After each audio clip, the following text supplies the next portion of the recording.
Hey everyone, welcome back to the channel.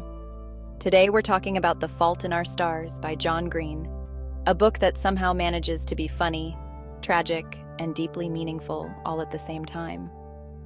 And yes, this book has also found itself on the banned book list, because apparently, some people think shielding teens from tough emotions and a few curse words is the answer to everything.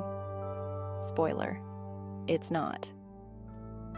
So, let's dive into why The Fault in Our Stars is so impactful, and why banning it is not just absurd, but also a missed opportunity to connect with real, raw human experiences. The Fault in Our Stars follows Hazel Grace Lancaster, a witty and introspective teenager living with cancer. She meets Augustus Waters at a support group, and their story is one of love, loss, and grappling with life's big existential questions. It's not just a book about illness, it's about love, about what it means to live, and about finding beauty in a seemingly unfair world. And honestly, isn't that something we all need? Okay, so why has The Fault in Our Stars been challenged or banned? According to its critics, it's too morbid, it contains profanity, and has sexual content that's inappropriate for young readers. Because apparently, books dealing with real-life issues are just too much for people who think teens can't handle, well, life. But here's the thing. Teens are already dealing with tough stuff. Whether it's illness, grief, or even just navigating relationships, Green writes about things that many teens are already thinking about, but don't always have the words for.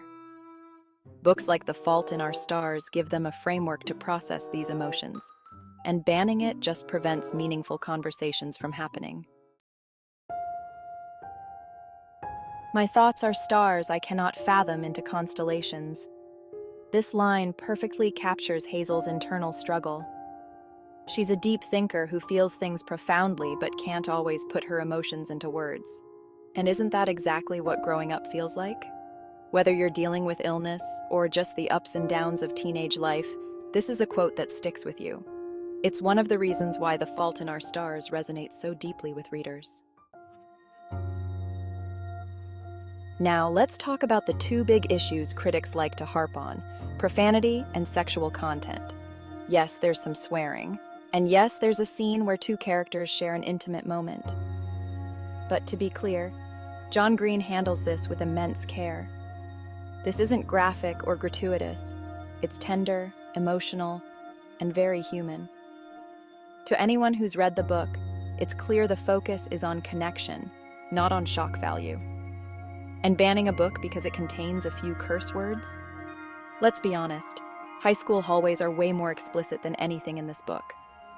If anything, The Fault in Our Stars gives teens an opportunity to reflect on relationships and love in a responsible way. Also, for those worried that teens reading about intimacy might somehow warp their fragile minds, newsflash, teens are already thinking about this stuff. Wouldn't it be better if they explored it through literature that actually respects their intelligence and emotional capacity? You don't get to choose if you get hurt in this world, but you do have some say in who hurts you. I like my choices.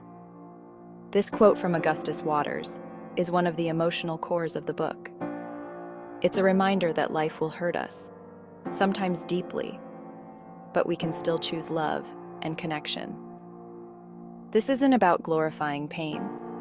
It's about accepting that pain and joy often come hand in hand. Green's message here is that love and vulnerability are worth it, even when they bring heartache.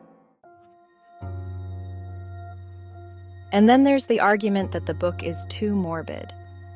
Yes, the book deals with illness and mortality, but Green treats these topics with such grace and sensitivity. The Fault in Our Stars isn't about wallowing in despair. It's about finding meaning in the face of it. We can't pretend that death doesn't exist, and by avoiding these topics, we're denying young readers the chance to engage with life's most important questions. If anything, this book teaches empathy. It opens up conversations about how we care for those we love, how we face fear, and how we find moments of light even in the darkest times. Banning it because it's sad is missing the point entirely. Some infinities are bigger than other infinities. This line is iconic. Hazel reflects on the idea that even though our lives are finite, some moments feel infinite. And that's what makes The Fault in Our Stars so special. It's not just a book about dying, it's a book about living. Green explores how love, friendship, and the small moments we share can be infinite, even if our time is limited. So, what's my take?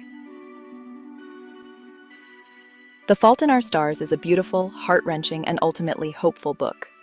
Yes, it talks about death, but more importantly, it talks about life, love, and what it means to leave a mark on the world. Banning this book for profanity or morbid themes does a disservice to the very readers who would benefit from it the most.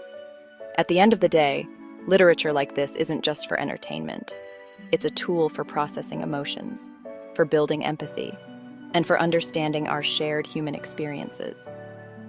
If that's what people want to ban, maybe we need to start questioning their priorities. So, if you're thinking of banning The Fault in Our Stars, I've got news for you. Kids are already grappling with life's big questions, and keeping them from books that can help guide them through it. That's the real tragedy. Thanks for watching, everyone. If you haven't read The Fault in Our Stars yet, what are you waiting for? Don't forget to like, subscribe, and drop a comment below. What's your take on banning books? Until next time, keep reading, keep questioning, and most importantly, keep living your infinities.